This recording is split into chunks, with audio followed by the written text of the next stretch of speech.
Эта история берет свое начало в 1988 году. Маленькая деревушка в Эстонии жила обычной жизнью, заботливо ухаживая за своими узкими улочками, окруженными уютными домами. Жители деревни знали друг друга, помогали в трудные времена и праздновали веселые праздники вместе. Но однажды произошло нечто загадочное и ужасное. В 1988 году, когда осенние листья начали опадать, жители деревни начали исчезать один за другим. Сначала это казалось случайностью, но когда исчезли уже все, никто не мог понять, что произошло.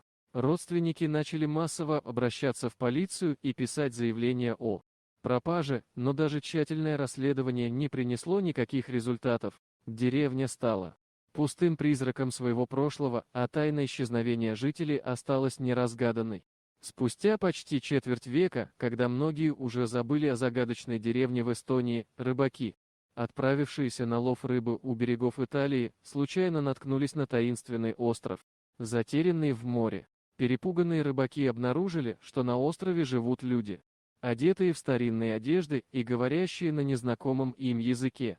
Как выяснилось позже, эти люди были выжившими из той самой деревни в Эстонии, которая исчезла в 1988 году. Они рассказали свою историю смутно, словно запутавшись во времени. По их словам, после того, как их поля и огороды стали увядать, они решили уйти из деревни, чтобы искать себе более плодородные земли, долго блуждая.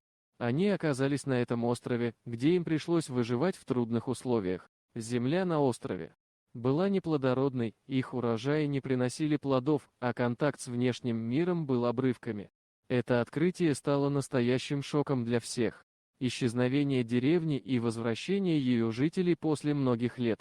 Многие люди все-таки решили остаться на острове, но в их душах все еще теплилась память о родной земле.